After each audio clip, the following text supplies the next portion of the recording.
नमस्कार दोस्तों, मैं बहुत बहुत स्वागत करता हूं आप सभी का एक बार फिर आपके अपने ही यूट्यूब चैनल एवरीडे बैंकिंग में, जहां पे आपको अलग अलग बैंकों के साथ साथ बहुत सारी फाइनेंशियल इंफॉर्मेशन दी जाती है।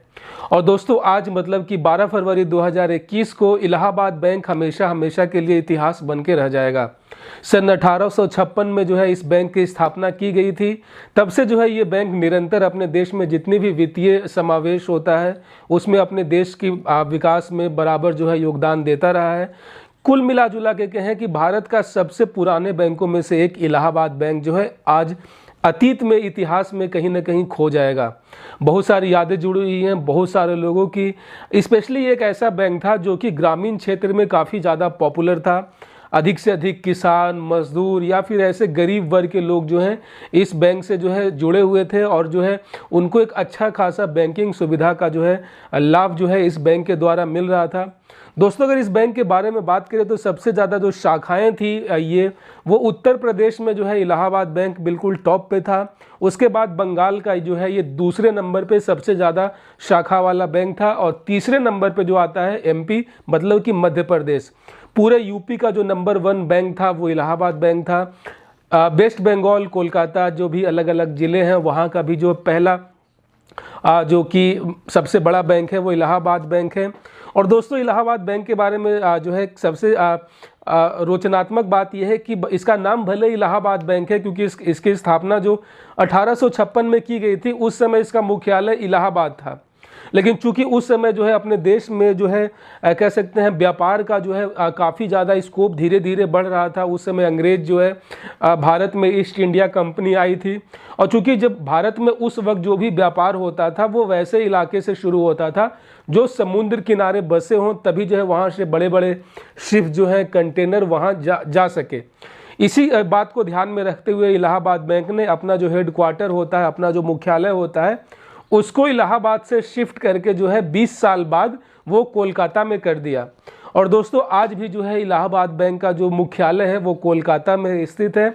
और कह सकते हैं कि आज के ज़माने में जहाँ जितनी भी फाइनेंशियल चीज़ें होती हैं, जितनी भी आर्थिक चीज़ें होती हैं, उन सभी जो है वो महाराष्ट्र मतलब कि मुंबई बेस्ड होती हैं, क्योंकि मुंबई को जो है अपने देश की आर्थिक राजधानी कही जाती है।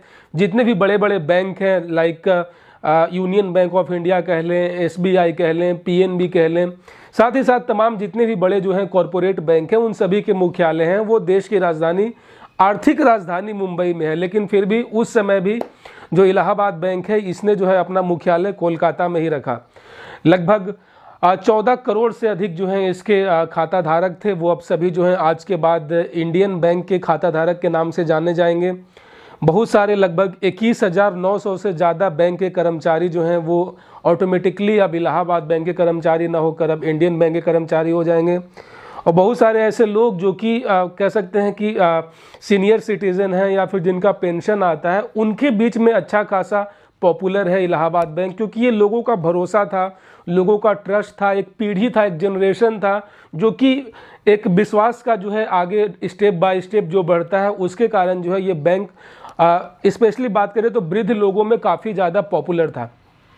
यही वजह है कि जितने अधिकतर जो पुराने लोग हैं जिनके पेंशन्स आते हैं, वृद्धा पेंशन्स आते हैं, या फिर किसानों का प्रधानमंत्री कृषि सम्मान निधि का जो भी योजना का पैसा आता है, या फिर बहुत सारे ऐसे कोलकाता के जितने भी सरकारी कर्मचारी हैं उन सभी की जो सैलरी है वो एसबीआई में ना आकर इलाहाबाद बैंक में ही आती है।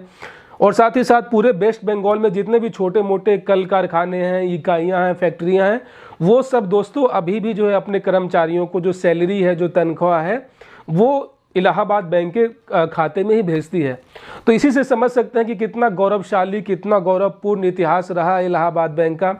और आज मतलब कि 12 फरवरी 2021 को जब रात को 9 बजे जो है इसके सर्वर को जो है इंडियन बैंक के सर्वर में माइग्रेट करने का जो प्रोसेस स्टार्ट किया जाएगा वो आखिरी क्षण होगा इलाहाबाद बैंक का। और उसी के साथ जो है इलाहाबाद बैंक जो है अतीत की गुलामी में कहीं ना कहीं खो जाएगा और हमेशा हमेशा के लिए इतिहास में दफन होकर रह जाएगा।